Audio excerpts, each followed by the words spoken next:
될 줄로 믿습니다.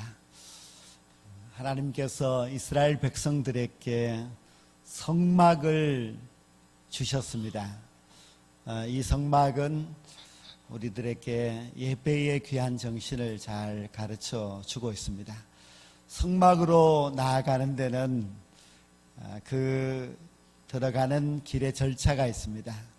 처음에는 구원의 문이라고 할 수 있는 큰 문으로 들어가면은 뜰을 만나게 되고요.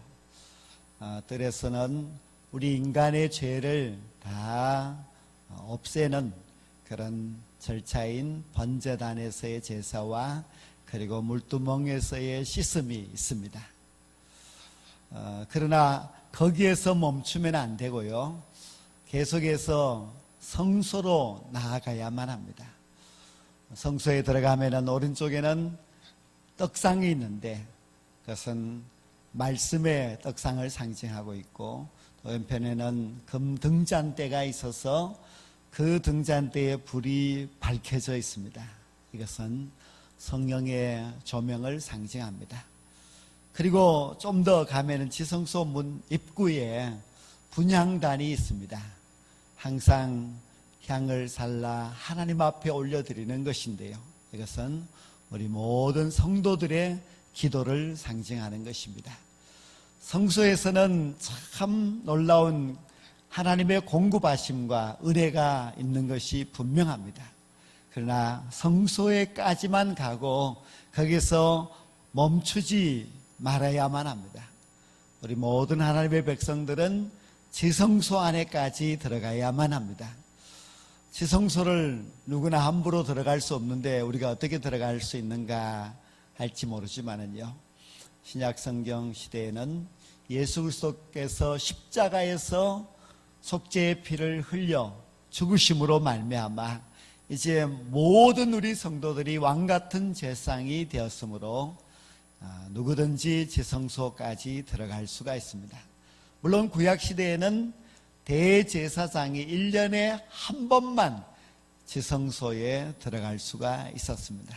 그러나 이제 우리 모두가 지성소로 나아갈 수 있고 또 지성소에서 하나님을 배울 수 있는 그런 놀라운 은혜와 복을 받았습니다.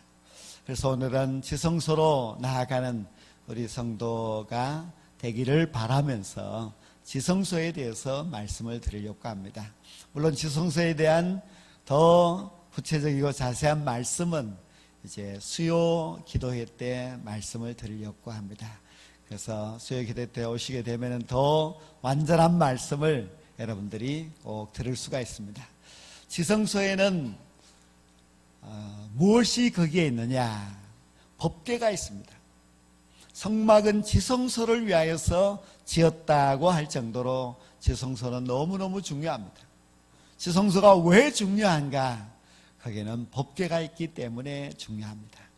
법궤를 가리켜서 언약궤라 또 증거궤라 이렇게 다른 이름으로도 불려지게 되는데요, 이 법궤는 너무나 귀중한 성물입니다.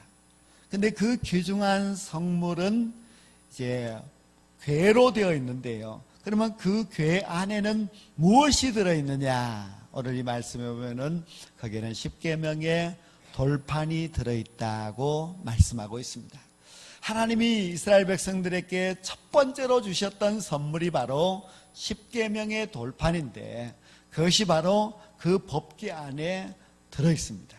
십계명은 하나님의 법이지요. 그래서 그것이 거기에 들어있다고 해서 그것을 법궤라 그렇게도 부르고 또 증거궤라 그렇게도 부르는 것입니다. 그런데 그 법궤 안에는 십계명의 돌판만 들어있느냐 하면 그렇지 아니하고요, 나중에 거기에 두 가지가 더 들어가게 되는데, 첫 번째는 무엇인가 하면은 바로 만나의 항아리가 들어있고, 두 번째로는 아론의 쌍난 지팡이가 들어있습니다. 그래서 세 가지가 그 안에 들어있는데, 오늘은 이 세 가지의 법궤 안에 들어있는 이 세 가지의 것을 통하여서 우리의 신앙의 법칙, 우리 신앙의 경영을 어떻게 해 나가야 하는지를 말씀을 드리고자 합니다. 그 법궤 안에 들어있는 첫 번째의 것은 바로 만나 항아리입니다. 만나를 항아리에 담아서 그 안에 두었다는 겁니다. 근데 만나는 우리가 잘 알듯이 이스라엘 백성들이 광야 40년 동안 하나님이 매일매일 아침에 내려주셔서 먹었던 그들의 육신의 양식입니다.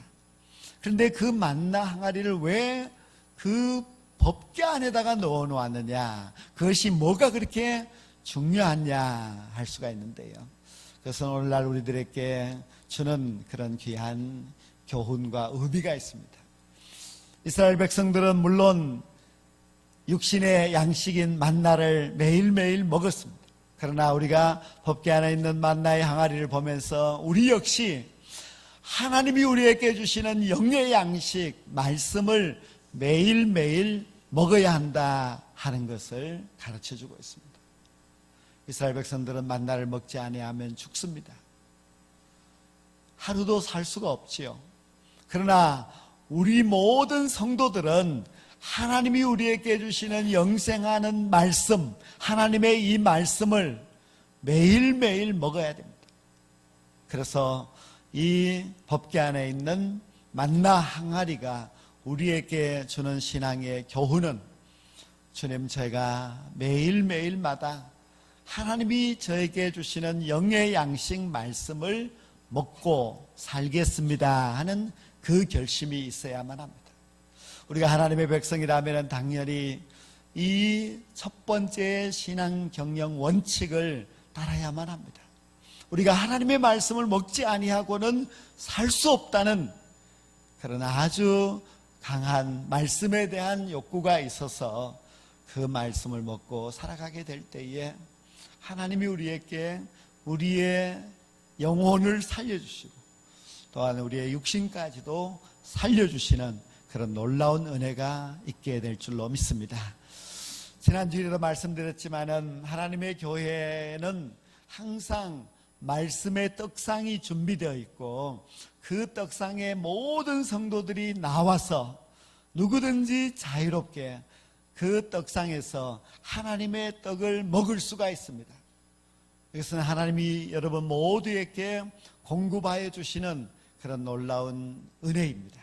그런데 누구든지 와서 이 말씀의 떡상에서 하나님의 말씀을 먹을 수 있지만은, 그러나 그 떡을 먹는 여러분들의 태도에 따라서 그 말씀이 여러분의 영의 양식이 될 수도 있고 아니면 아주 궁핍함으로 살아가는 자가 될 수도 있습니다. 우리가 교회에 아예 나오지 않으면 또 먹을 수가 없겠지요. 그러나 교회를 나왔다 할지라도 말씀에 대한 사모함이 없다면 역시 그 말씀이 여러분의 영혼의 양식이 될 수가 없습니다. 여러분들이 교회 와서 앉아있다 할지라도 여러분의 생각이 세상에 있고 아니면 졸음이 와서 그 졸음에게 지고 예배를 드리고 있다면 그 말씀의 떡이 여러분의 양식이 절대로 될 수가 없습니다. 어떤 분은 교회 와서 방해를 받습니다. 뭐 아이 때문에 아니면은 다른 사람 때문에 방해를 받아서 말씀을 넉넉히 흡족하게 먹지 못하고 돌아가는 성도들도 있습니다. 그것은 참 안타까운 그런 일이라고 하지 않을 수가 없습니다. 하나님께서 이 성전에 차려놓은 그 말씀의 떡상에서 하나님이 여러분에게 공급하여 주시는 영혼의 양식인 하나님의 말씀을 넉넉히 받으셔서 그 말씀을 먹고 영적으로 강건해지셔서 이 한 주간 동안 살아갈 때에 말씀으로 말미암아 승리하는 하나님의 백성들이 다 될 수 있기를 간절히 원합니다. 두 번째로 그 법궤 안에 들어있는 것은 아론의 쌍난 지팡이입니다. 아니 왜 아론의 지팡이를 그 중요한 곳에다가 두었을까? 아론의 지팡이가 무엇이 그렇게 중요한가? 그렇게 생각할 수 있습니다. 근데 참 많고 많은 물건들 중에서 왜 아론의 지팡이를 거기다가 두었느냐 하는 것을 알려면 그 배경을 알아야 됩니다. 민수기 16장에 보면은 한 사건이 일어났습니다. 고라를 따르는 그 일당들이 모세와 아론에게 와서 왜 너희들만 제사장을 하느냐, 왜 너희들만 그렇게 좋은 옷을 입고 폼을 잡고 하느냐, 우리도 똑같은데 왜 우리는 그 일을 할 수 없느냐 하면서 불평과 원망을 모세와 아론에게 하였습니다. 저 모세와 아론의 그 지도자로서의 권위에 도전을 한 것입니다. 하나님께서 화가 나셨습니다. 하나님이 보통 화를 내시는데, 화를 내시면은 하나님이 이제 벌을 내리시기도 하는데요, 이 민수기 16장에 보면은 하나님께서 벌을 내리시는데 보통 벌을 내리시는 것이 아니라 삼중으로 벌을 내리셨습니다. 고라와 또 그에게 속한 사람들과 그의 모든 재산들을 땅이 갈라져서 그 속으로 빠져 들어가게 하였습니다. 그래서 고라는 죽고 말았지요. 그리고 고라에게 속했던 그 모든 재산들도 다 땅속으로 사라져버리고 말았습니다. 그리고 고라의 그 일에 동참하였던 250명의 일당들이 있는데 그들은 불이 나와서 다 타서 죽었습니다.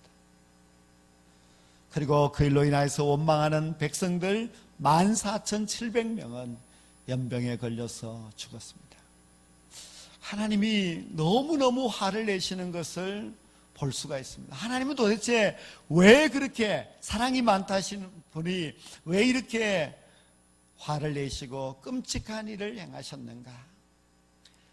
그 이유를 알려면 우리는 하나님의 구속사에 열쇠가 있다는 것을 아셔야만 합니다. 하나님의 구속사의 열쇠는 무엇인가 하면은, 하나님은 하나님의 구속의 역사를 이루기 위하여서는 항상 하나님의 대리자 사람을 쓰십니다. 모세와 아론은 하나님의 구속사의 대리자들입니다.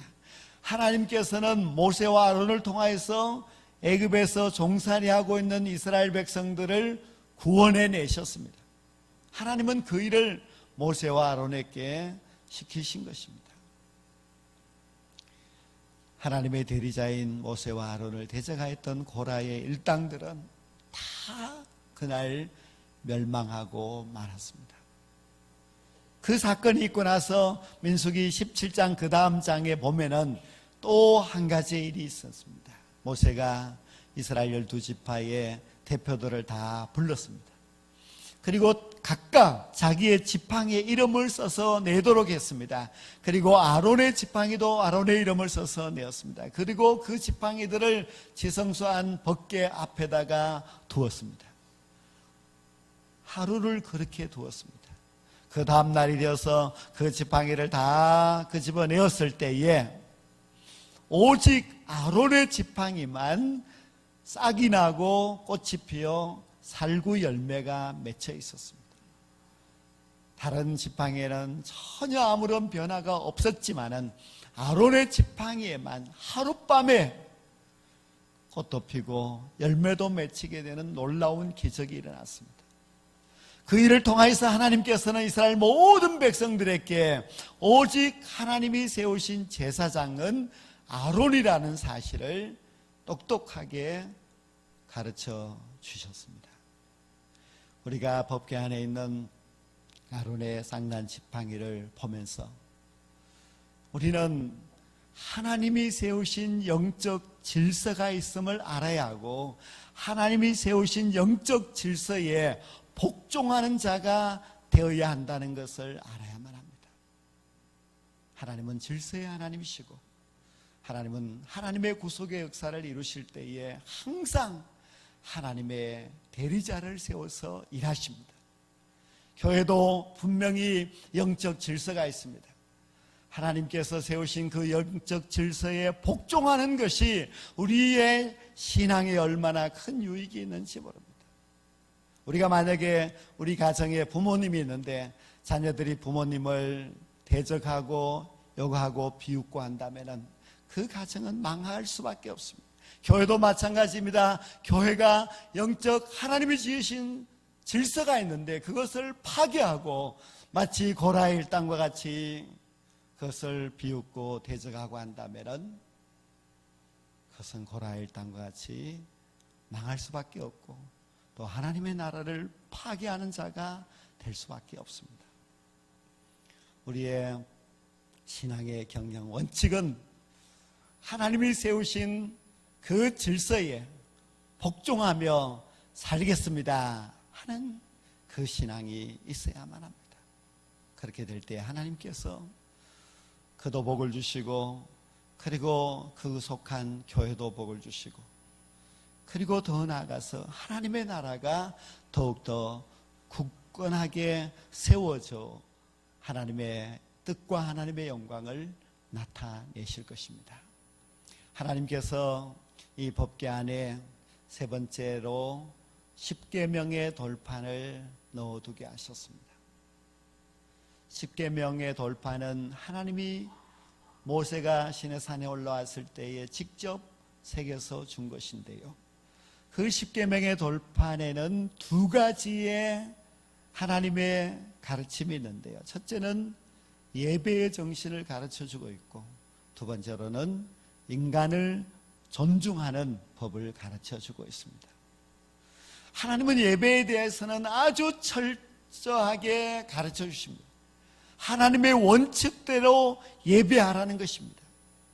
하나님을 예배하는 자는 하나님이 정하신 법대로 하나님께 예배를 드려야만 합니다.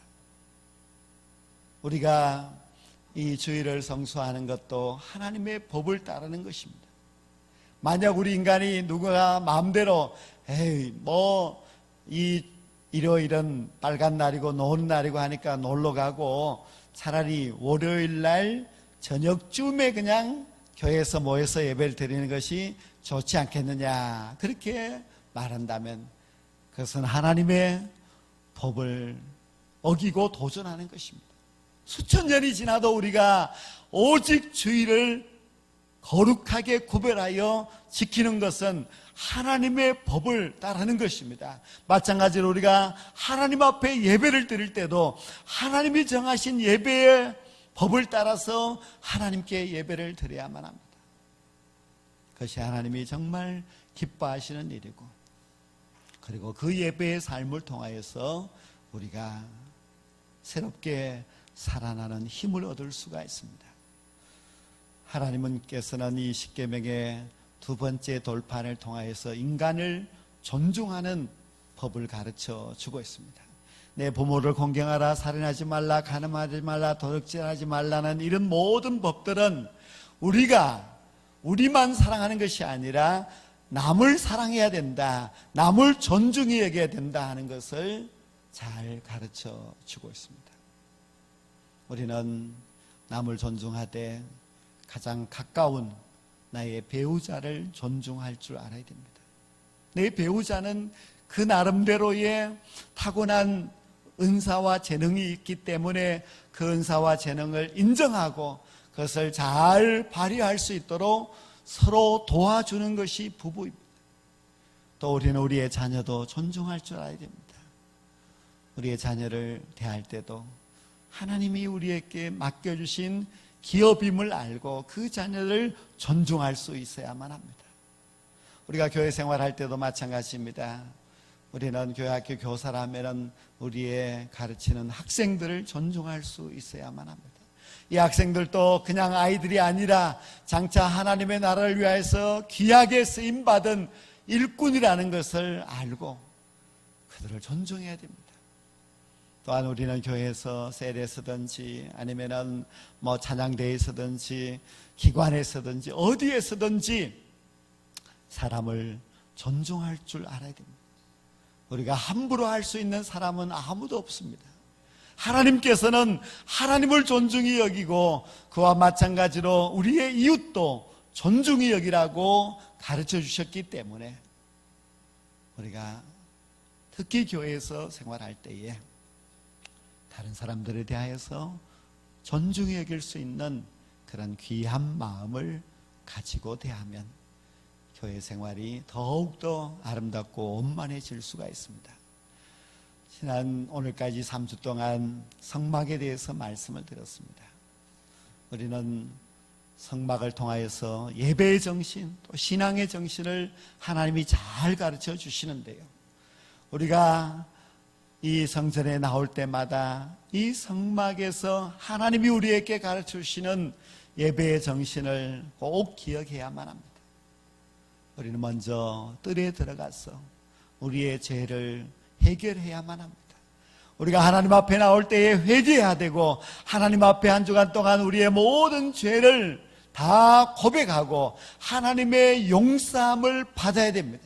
그것이 뜰에서 이루어지는 일입니다. 그러나 여러분들이 뜰에만 왔다가 가서는 되지 아니하고 성소로 들어가서 공급을 받아야 됩니다.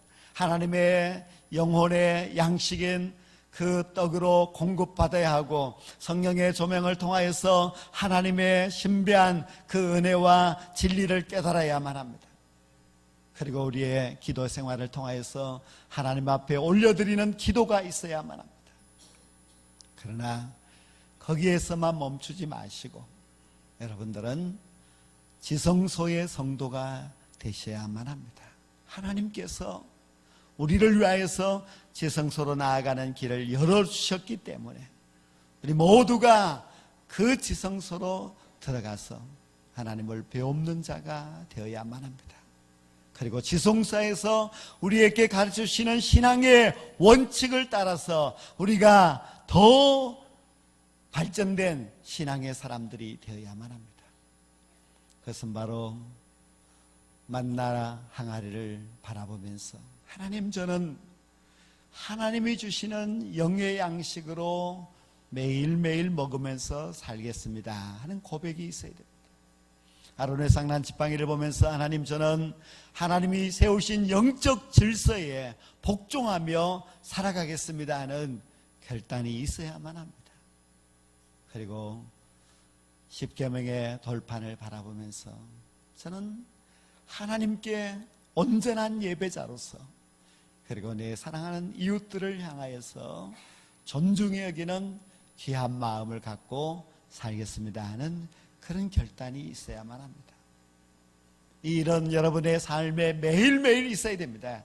이를 정말 하기를 원하신다면 여러분이 오늘 집으로 돌아가셔서 저녁에 조용한 자리에서 하나님, 이곳이 바로 지성소라고 저는 믿습니다. 이곳에서 제가 하나님을 배웠고 하나님 앞에서 기도하며 결단하겠습니다 하시면서, 하나님, 저는 하나님이 주신 만나로 그것을 매일매일 먹으면서 그것을 영혼의 양식으로 삼고 살아가게 원합니다. 그리고 하나님이 세우신 영적 질서를 따라서 언제나 순종하고 복종하며 살아가겠습니다. 그리고 하나님께 예배하는 자, 이웃을 존중히 여기는 하나님의 백성으로 살겠습니다. 그렇게 기도하셔야 됩니다. 매일의 그러한 기도와 매일의 결단이 있다면 여러분은 지성소의 성도로 살아갈 수 있습니다. 우리가 이 땅에 와서 살아가는데 뜰만 밟고 왔다 갔다 하고 죄만 겨우 해결하고 살아가는 성도가 아니라 지성소까지 들어가서 존귀하신 하나님을 배웠고 날마다 그 하나님과의 만남과 대화를 통하여서 신령한 거룩한 하나님의 백성으로서 자라가게 된다면 여러분의 신앙이 아마 이전보다도 더 달라진 축복된 신앙의 사람들이 될 것입니다. 여러분, 한 사람 한 사람이 지성소의 성도가 되기를 간절히 소망합니다. 기도드리겠습니다.